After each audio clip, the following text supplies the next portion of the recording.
away what the queen speed is, but that's a good point, yeah. Yeah. But queens will still be... actually, I'm not sure about that. So, guys, this is the new balance test changes. I'm playing against my mod, who's on call with me right now, Eon Blue. And we are basically just gonna fiddle around and look at the big change for Zerg vs Zerg, which is the 10% boost on the Overlord speed. So this is going to allow Overlords to scout all ins coming a little bit earlier. And, you know, obviously Eon Blue's on the call. He knows what we're testing. He knows that I've got a sneaky 13 gas 12 pool going right now. But it's still going to allow us to get an idea of just how powerful this little bit of earlier scouting is to stop these sorts of rushes. You also know that you go to the bottom path, of course.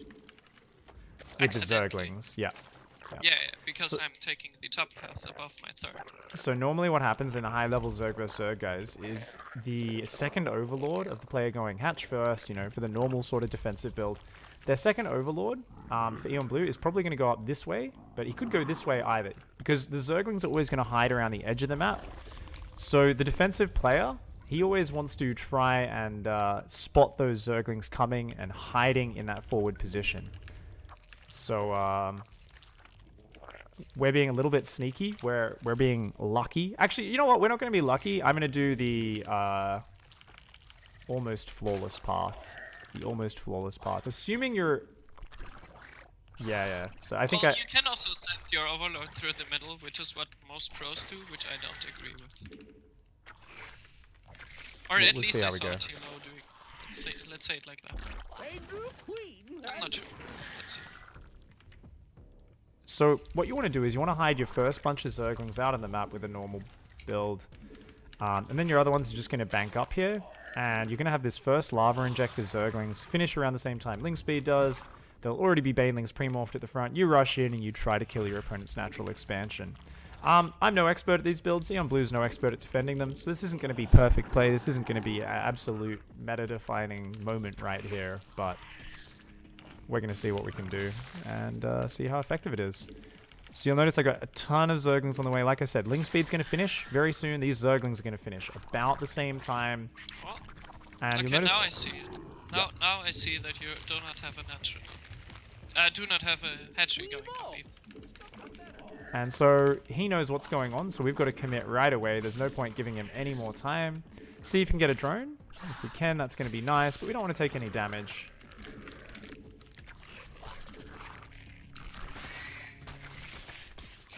Oh, bad Zergling. Decided to path the wrong way.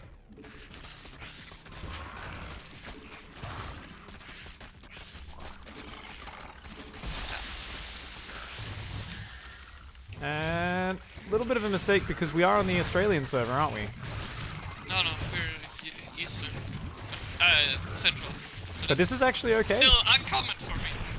It's still alright, because the spine crawler is good, has a good position.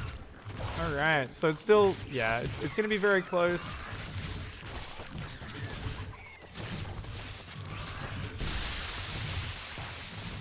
Gotta try and focus down as many drones as I can there. I think I've kind of forgotten to inject a little bit behind that. And we're going to test one more thing now as well. While seeing how the follow-up goes. And we go, oh shit, he's got Ling Speed. You still got about 10 drones, right? I'm on 17. Okay, yeah, you win. Okay, so Zerglings are going to their death. We're going to test one more thing. So you still held there on this big map. What we're testing is Overlord versus Queen. 1.31. Yeah. So yeah, Overlord versus Queen. A Queen can still easily catch. Wait a second, does this Queen seem fast to you? No. No? That's normal Queen speed? Okay. But when shooting and moving...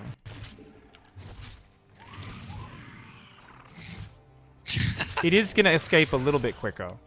So, it's not going to make a game-breaking difference, but it is going to be just that little bit harder to chase down Overlords with a single Queen. A lot of the time, you are going to end up in this scenario where that Queen, that Overlord just goes, ah, and just gets out with 2 hit points. No, a single one. I had a single? Oh my god. Yeah. Piece of shit. Well, you shouldn't have caught it. You know that thing that Terrans do all the time, this hit and run thing. That's pretty good. GG's. All right. So, I think to kind of sum up our thoughts right now in terms of ZVZ, the Overlord change, it gives you a little bit more vision earlier. I think it definitely wounds these sneaky builds, right? Because basically, the moment your Zerglings have just moved outside your base, your very first lings, you're going, oh, wait a second. I see no creep, no natural at his base. Pull back, drop a spine, build extra queens, get queens on the ramp. There's really no opportunity to actually get in there and, say, surround the first queen with the Zerglings, you know, have that extra few seconds. If we look at it in terms of the scouting info... It is really like 5 seconds you're saving, maybe? And those are pretty key because you also have to, like... Even if you're ready for something, it's a lot easier to hold, right? So... Those 5 seconds make a big difference, and you need to consider it's also Ascension to Ire, the biggest map of them all. Okay, now you did throw your spine down super early. Just to clarify, what told you that? Just the lack of creep. What if it was a pull first? Yeah, there's no creep. What if it was pull hatch? Well, I can still cancel it, right? If you're going for a pull first, I can still scout that later. Okay. It is a safety spine. It's still a very safe spine, but yeah, the logic there makes sense. Otherwise, you'd be waiting about another 10 seconds, and it would be right about here at 2:30, which, by the way, guys, is right when Zergling speed is just about to finish. I think I could get my Zergling speed slightly faster if I executed it slightly better, but that's going to give you enough time usually to pull your Zerglings back. But even at 2:30, your hatch should be finished, no? With a pull first, even. I'm not sure on the exact timing. Normally, your hatch gets delayed to about 1:20 as opposed to 52 seconds. It's about a 30-second delay on a hatch. It's 80 seconds. A hatch takes 80 seconds. Yeah, it's about a 30-second delay. So the thing is, the creep is like just starting to spread. So you need to get very close. You don't need to spot the actual hatchery, but you need to spot right next to the hatchery, and that's going to give you that information. Yeah. Yeah, exactly.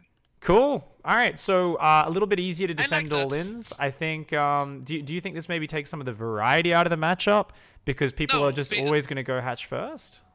That is exactly what I just thought. I think this is exactly what's not going to happen, because the change isn't too significant. It is only that much. It helps on the large maps, but it is not enough to just completely stop those all-ins. And this is one variety of the 13-12 where you're hiding your links. There's so many different ways of doing this.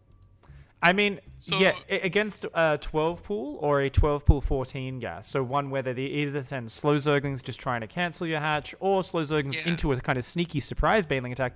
Those ones never cared about you scouting. The only difference is the Overlord will spot those coming across the map, maybe about 1:40, 2 minutes, whenever it is. It'll spot it about 10 seconds sooner, maybe 5 seconds sooner. In the middle of the map, you'll see it coming out and you go, oh, there's Zerglings. But realistically, by that point, you've already committed to your build, so it changes nothing against a normal 12 pool or a 12 pool 14 gas. It's only against these sneaky Ling Bane hidden rushes that it's going to make a difference.